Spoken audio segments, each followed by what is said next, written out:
सुप्रभात बच्चों, कैसे हैं आप सब। उम्मीद करती हूँ आप सब अच्छे होंगे। तो बच्चों, आज की कक्षा में हम पढ़ने वाले हैं अध्याय नंबर 15, जिसका शीर्षक है राखी का मूल्य। तो बच्चों, इस अध्याय में हमें एकांकी दी गई है। तो सबसे पहले हम देखेंगे कि हमें यहाँ पे कुछ चित्र दिया है और इस चित्र के आधार पर हमसे कुछ प्रश्न पूछे गए हैं। तो सबसे पहला प्रश्न है, रक्षाबंधन के पर्व पर महिलाएं सैनिकों को राखियां क्यों बांधती है।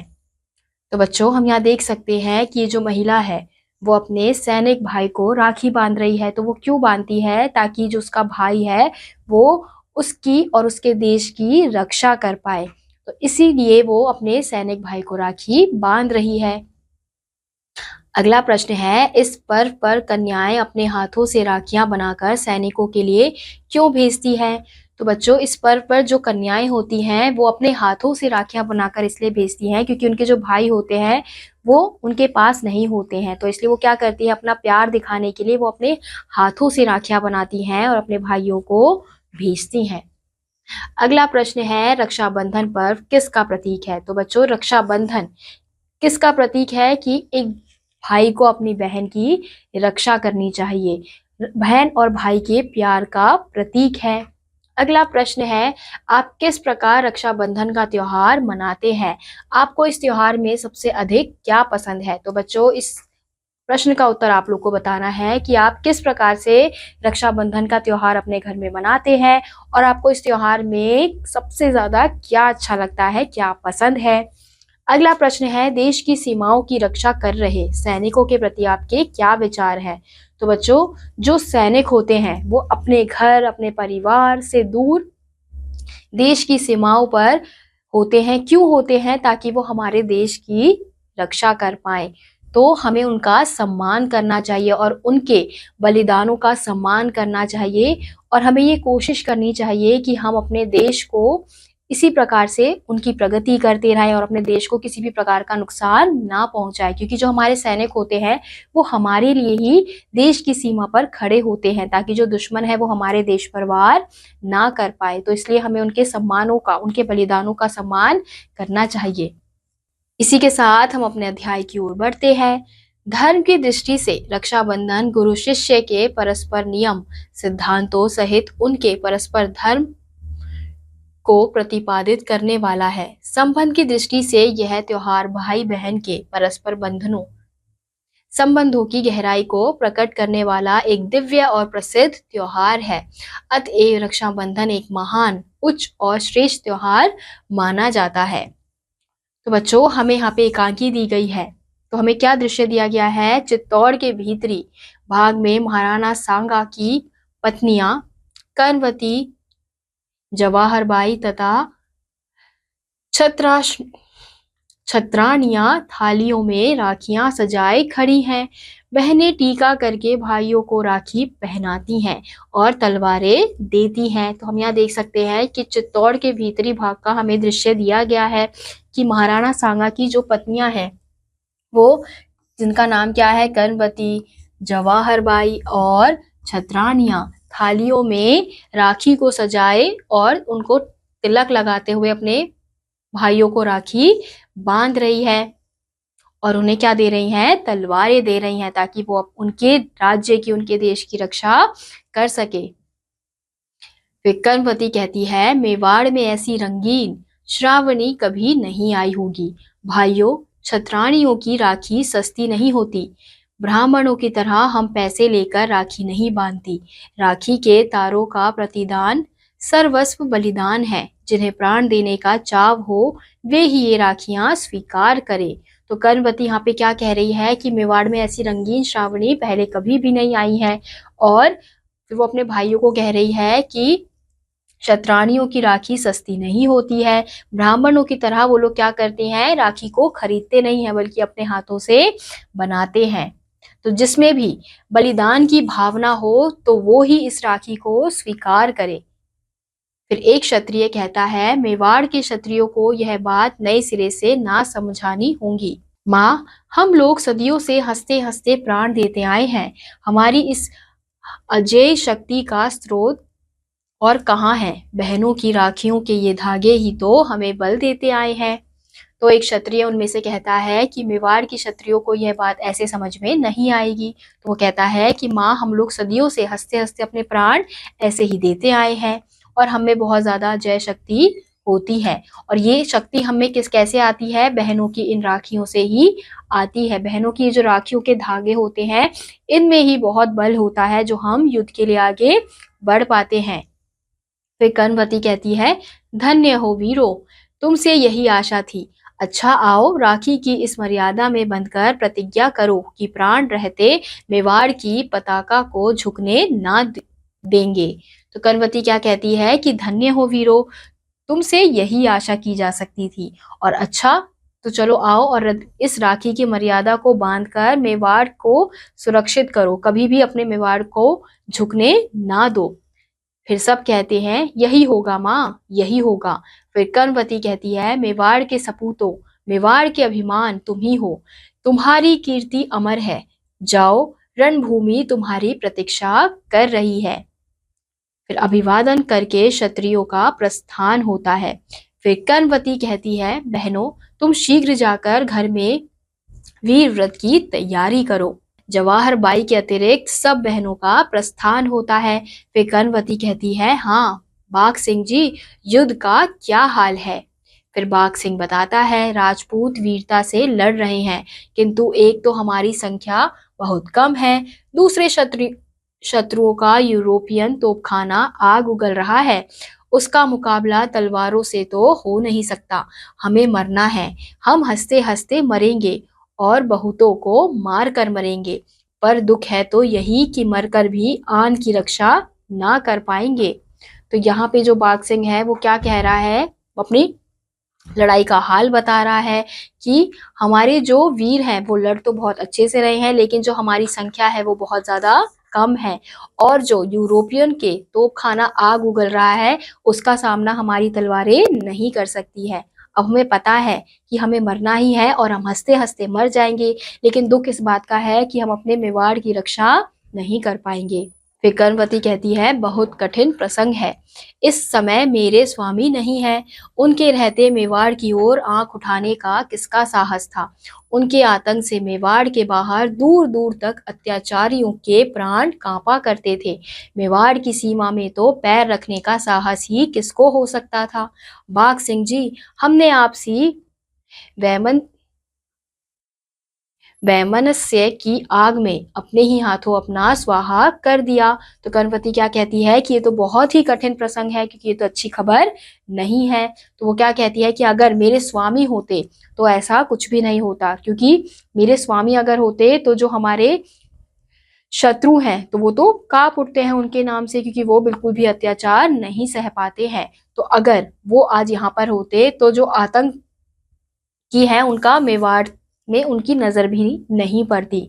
अब वो क्या कह रही हैं कि बाघ सिंह जी, हमने तो आपसी वैमनस्य ही अपने आग में, मतलब अपने हाथों में ले ली है और अपना ही स्वाहा कर दिया है।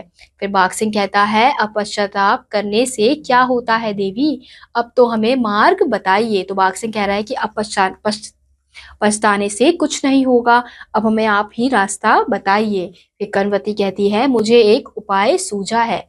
फिर बाघ सिंह कहता है, क्या? फिर कर्णवती कहती है, मैं हुमायूं को राखी भेजूंगी। फिर जवाहर बाई कहती है, हुमायूं को? एक मुसलमान को भाई बनाओगी? फिर कर्णवती कहती है, चौंकती क्यों हो जवाहर बाई, मुसलमान भी इंसान है, उनके भी तो बहनें होती हैं, सोचो तो, क्या वे मनुष्य नहीं हैं? क्या उनके हृदय नहीं हैं? वे ईश्वर को खुदा कहते हैं, मंदिर में ना जाकर मस्जिद में जाते हैं, क्या इसलिए हमें उनसे घृणा करनी चाहिए?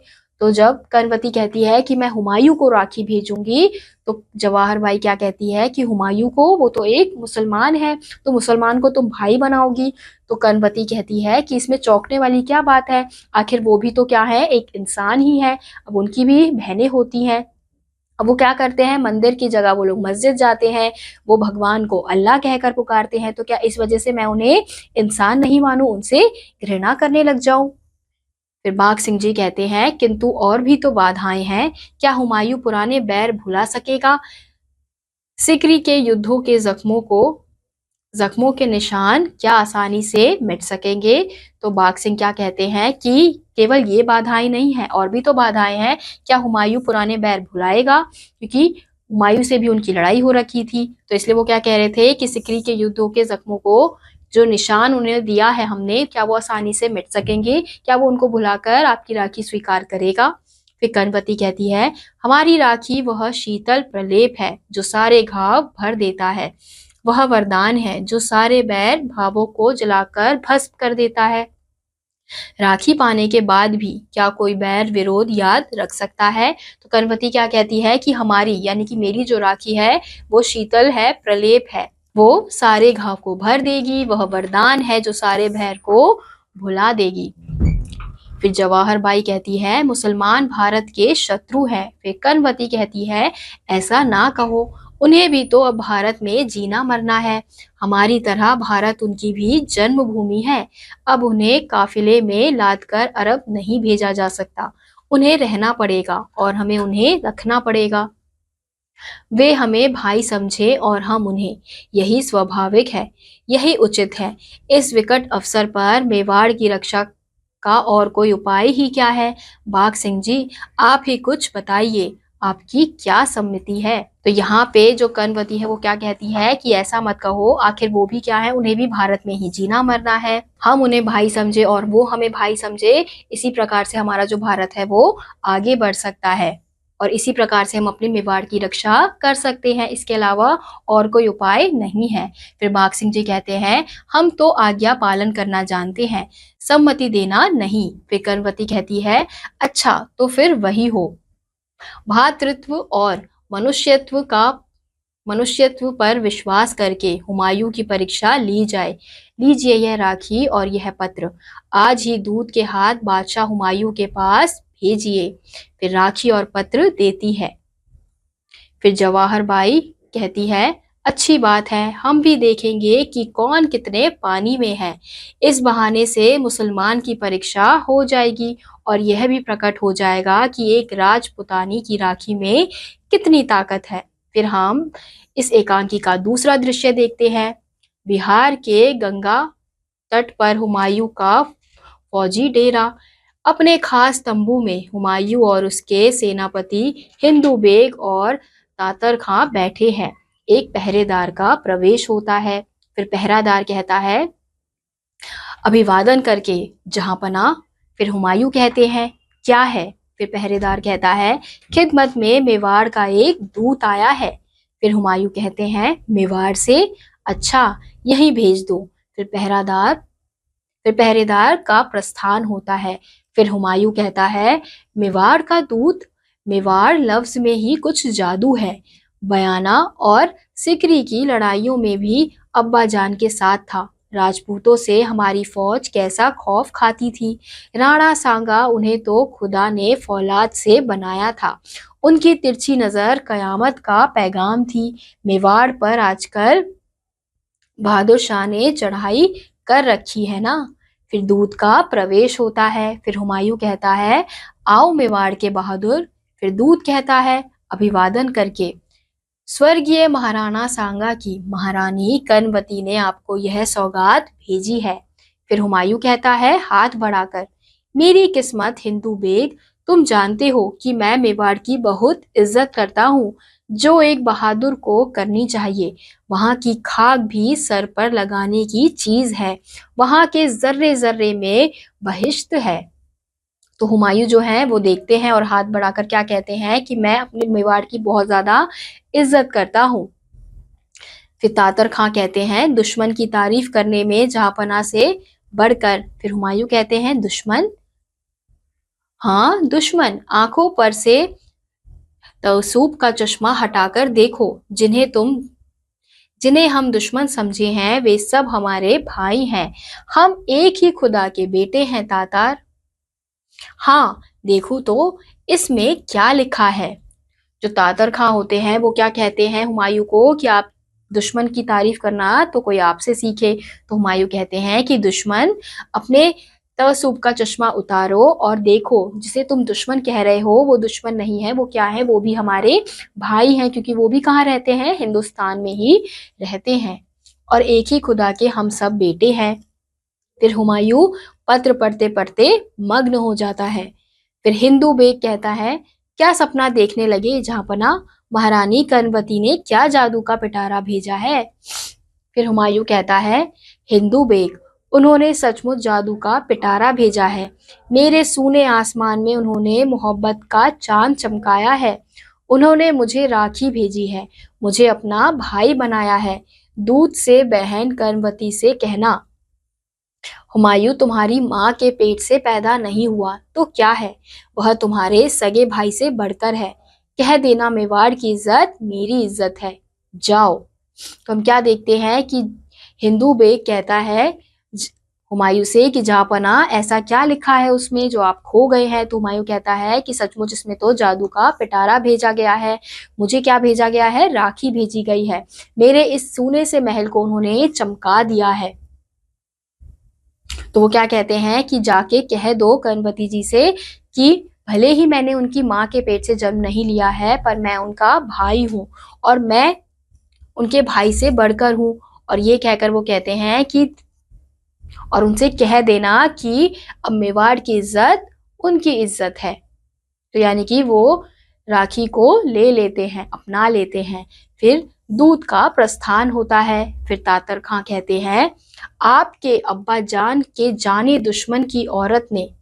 फिर हिंदू बेग कहते हैं, उसी औरत ने जिसके खाविंद ने कसम खाई थी कि मुगलों को हिंदुस्तान से बाहर खदेड़े बगैर चित्तौड़ में कदम ना रखूंगा। तो तातर खां बोलते हैं कि आपके अब्बा जान के जाने दुश्मन की औरतों ने आपको राखी भेजी है। फिर हिंदू बेग कहते हैं, उसी औरत ने जिसके खाविंद ने कसम खाई थी कि मुगलों को हिंदुस्तान से निकाले बिना वो चित्तौड़ में कदम भी नहीं रखेंगे। फिर हुमायूं कहते हैं, अफसोस के तुम इस राखी की कीमत नहीं जानते।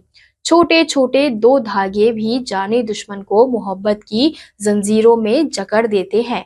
यह मेरी खुशकिस्मती है कि मेवाड़ की बहादुर रानी ने मुझे अपना भाई बनाया है और बहादुर शाह से मेवाड़ की हिफाजत करने के लिए मेरी मदद चाहिए है। तो यहाँ पे हुमायूं क्या कहते हैं कि अफसोस की बात है कि तुम इस राखी की कीमत को नहीं समझ पा रहे हो।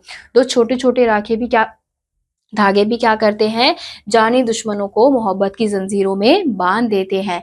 और ये तो मेरी खुशकिस्मती है कि मेवाड़ की बहादुर रानी ने मुझे बहादुर शाह से मेवाड़ को हिफाजत करने के लिए, यानी कि उसे बचाने के लिए मुझे राखी भेजी है, मुझसे मदद मांगी है। फिर तातर खां कहते हैं, तो क्या जहांपनाह ने उनकी इल्तिजा मंजूर कर ली है। फिर हुमायूं कहते हैं, यह इल्तिजा नहीं, हुक्म है। राखी आ जाने के बाद भी क्या सोच विचार किया जा सकता है। यह तो आग में कूद पड़ने का न्योता है। हिंदुस्तान की तारीख कह रही है कि धागों ने हजारों कुर्बानियां कराई हैं। मैं दुनिया को बता देना चाहता हूँ कि हिंदुओं के रस्मों रिवाज मुसलमानों के लिए उतने ही प्यारे हैं, उतने ही पाक हैं जितने उनके लिए। तो यहाँ पे तातर खां हुमायूं से पूछते हैं कि क्या आपने उनकी इल्तिजा मंजूर कर ली है। तो हुमायूं कहते हैं कि ये कोई इल्तिजा नहीं है, ये तो मेरे लिए हुक्म है। अब राखी आ जाने से ये क्या बन गया है, मेरे लिए हुक्म बन गया है। तो ये एक प्रकार का क्या बन गया है कि आग में कूद पड़ने वाला न्योता बन गया है। और हिंदुस्तान की तारीख कह रही है कि धागों ने हजारों कुर्बानियां कराई है, लेकिन वो दुनिया को ये बताना चाहते हैं कि जिस प्रकार से हिंदुओं के लिए उनके रीति रिवाज बहुत मायने रखते हैं, वैसे ही हमारे लिए भी उनके रीति रिवाज उतने ही मायने रखते हैं। फिर तातर खां कहते हैं, एक मुसलमान के ऊपर एक हिंदू को तरजीह। हुमायूं कहते हैं, कौन हिंदू और कौन मुसलमान, यह मैं खूब समझता हूँ। तातर खां, मैं जो कुछ कह रहा हूँ खुदा की हिदायत के मुताबिक कह रहा हूँ। तो तातर खां कहते हैं कि एक मुसलमान के ऊपर एक हिंदू को तरजीह। तो हुमायूं क्या कहते हैं कि कौन हिंदू है कौन मुसलमान है, मैं तो वही कह रहा हूँ जो खुदा ने कहा है। फिर तातर खां कहते हैं, एक काफिर कौम को मुसलमानों के खिलाफ मदद दे रहे हैं, क्या यही खुदा की हिदायत है। तो हुमायूं कहते हैं, तुम भूलते हो, हम सब एक परवरदिगार की औलाद है। हिंदुओं के अवतारों ने और हमारे पैगंबरों ने एक ही रास्ता बताया है। कुरान शरीफ में साफ लिखा है कि हमने हर गिरोह के लिए इबादत का एक खास रास्ता मुकर्रर कर दिया है जिस पर वह अमल करता है, इसलिए उस पर झगड़ा ना करो। तुम्हें साफ बताया गया है कि नेकी यह नहीं कि तुमने इबादत के वक्त मुंह मशरिक की तरफ किया या मगरिब की तरफ या इसी तरफ की कोई जाहिरा रस्मो रिवाज कर ली। नेकी की राह तो उसकी राह है जो खुदा पर, आखिरत के दिन पर, सारी खुदा रात किताबों पर और सारे पैगंबरों पर ईमान लाता है। अपना प्यारा धन रिश्तेदारों, गरीबों, जियारत के करने वालों, मांगने वालों की राह में और गुलामों को आजाद कराने में खर्च करता है। जो बात का पक्का है, जो डर और घबराहट, तंगी और मुसीबत के वक्त धीरज रखता है, ऐसे ही लोग हैं जो बुराइयों से बचने वाले हैं। यही बात हिंदुओं की मजहबी किताबें कहती है। फिर मजहब दोनों की दोस्ती के बीच में दीवार कैसे बन सकता है? तो यहाँ पे जो हुमायूं है वो यही बताने का प्रयास करते हैं अपने लोगों को कि जो हमारी किताबें हैं, जो हमारी कुरान है, उसमें भी वही लिखा है कि हमें दूसरों की मदद करनी चाहिए। अगर हमारे पास कोई पैसा है, धन है, तो हमें निर्धन लोगों की मदद करनी चाहिए, उनका सम्मान करना चाहिए, इंसानियत का सम्मान करना चाहिए। अगर किसी को मदद की ज़रूरत है तो उसकी मदद करो। तो जो हिंदुओं की किताब है उसमें भी यही लिखा है। तो हम एक धर्म के उससे, एक मजहब के उससे क्यों हम इसको दीवार बना रहे हैं? फिर तातर खां कहते हैं वे हमारे पैगंबर को नहीं मानते। फिर हुमायूं कहते हैं और तुम उनके पैगंबर को मानते हो? तुम्हारे कुरान शरीफ में तो तुम्हें हुक्म दिया गया है कि तुम दूसरों के पैगंबरों पर भी ईमान लाओ, उनका यकीन करो। सच्चाई जहां भी रोशन हुई है, जिस किसी के मुंह से रोशन हुई है, सच्चाई है, खुदा की साफ हिदायत है, तो भी तुम हिंदुओं के धर्म और उनके अवतारों की इज्जत ना करते हुए उनसे लड़ते हो। राजपूत इस वक्त सच्चाई पर है और बहादुर शाह गुमराही है। सच्चे मुसलमान का काम सच्चाई का साथ देना है, फिर चाहे उसे मुसलमान के खिलाफ क्यों ना लड़ना पड़े। बस आज ही मेवाड़ की तरफ कूच करना होगा। तो यहाँ पे जो तादर खां है वो क्या कहते हैं कि वो हमारे पैगंबर को नहीं मानते, यानी कि जो भी हम कहते हैं वो उसे नहीं मानते हैं। तो हुमायूं कहते हैं कि चलो वो नहीं मानते हैं तो क्या तुम उनके पैगंबर को मानते हो? और तुम्हारे कुरान शरीफ में तो वैसे ही कहा गया है, हुक्म दिया गया है कि तुम्हें दूसरों के पैगंबरों को मानना चाहिए, उन्हें समझना चाहिए। फिर हिंदू बेग कहते हैं मुझे हिंदू मुसलमान का ख्याल नहीं, पर मैं समझता हूँ कि शेर खां को खुला छोड़कर मेवाड़ की तरफ लौट जाना खतरे से खाली नहीं। फिर हुमायूं कहते हैं अब सोचने का वक्त नहीं है बहन, का रिश्ता दुनिया के सारे दुखों, दौलतों, ताकतों और सल्तनतों से बढ़कर है। मैं इस रिश्ते की इज्जत रखूंगा, सल्तनत जाए, पर मैं दुनिया को यह कहते हुए नहीं सुनना चाहता कि मुसलमान बहन की इज्जत करना नहीं जानते। तख्त से उतरकर आगे किसी बहन के दिल में जगह पा सकूं तो अपने आप को दुनिया का सबसे बड़ा खुशकिस्मत इंसान समझूंगा। बहन कर्णवती तुम्हारी राखी मुझे वही ताकत दे जो वह राजपूतों को देती आई है। तातर खां हिंदू बेग जल्द फौज तैयार करो। राखी हाथ में बांधता बांधता जाता है सबका प्रस्थान।